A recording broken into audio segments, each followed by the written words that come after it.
Assalamualaikum warahmatullahi wabarakatuh.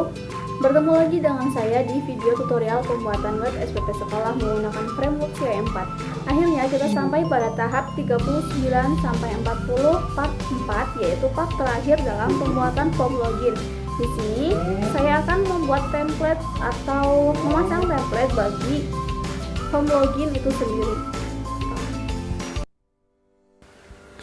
Langkah pertama dalam pembuatan template adalah saat sekarang kita akan mengambil sebuah file dokumen berupa folder di server UKK.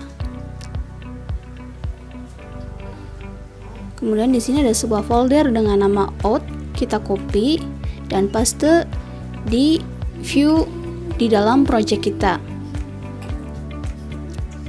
Nah, setelah itu kemudian kita akan melihat di dalam VS Code di folder views ada sebuah file folder view yang baru saja kita ambil atau kita sisipkan dari sebuah folder. Nah, di sini di dalam folder view ini ada sebuah template dengan isinya file index.php beserta file login dan file register milik kita. Setelah itu, nantinya kita akan menyeting di bagian config out php. Di dalam config out php ini ada sebuah array yang namanya public string views. Kemudian selanjutnya kita copy lagi sebuah file JS ke dalam project kita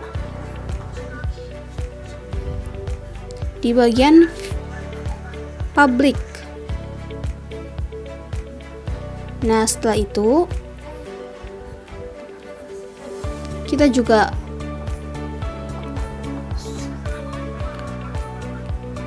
ambil lagi sebuah folder bernama vendor, kemudian public, kemudian sisipkan di bagian public di project kita juga.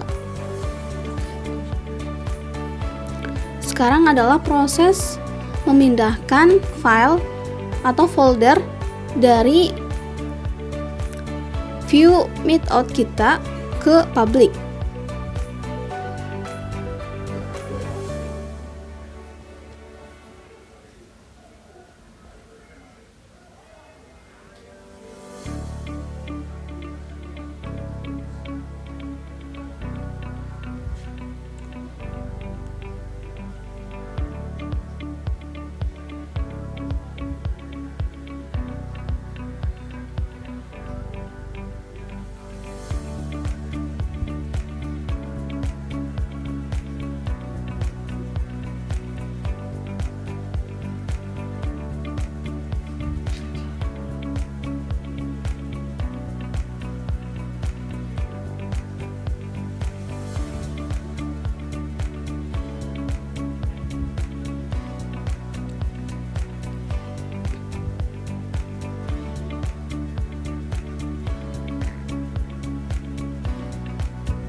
Nah, setelah selesai memindahkan, langkah selanjutnya adalah kita juga akan memindahkan file CSS ke dalam public project kita.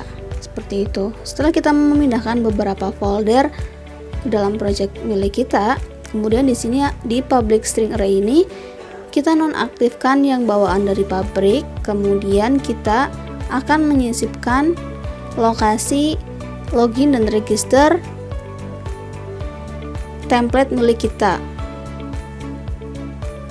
yaitu lokasinya ada di bagian app config, kemudian di bagian views, kemudian di dalam folder out.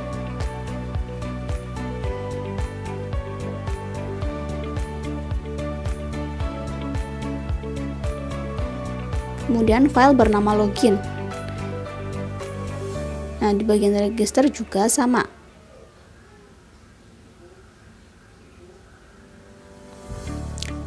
Nah, setelah kita mengatur ini, kemudian kita refresh. Nah, maka akan muncul hasilnya seperti ini.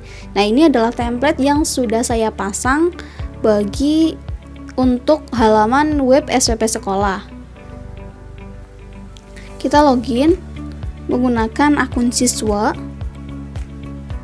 Oke. Nah, sesuai dengan yang sudah kita atur, di sini di dalam dashboardnya akan muncul seperti ini yang sudah kita setting sebelumnya. Kemudian di dalam data pembayaran akan muncul data-data sesuai data pembayaran atau isi tabel pembayaran. Kemudian di sini ada yang namanya fungsi cetak, print, Excel, PDF. Nah, ini tuh fungsinya untuk mengubah data tersebut menjadi file dokumen sesuai dengan formatnya yang merupakan bawaan dari admin LTE, seperti itu.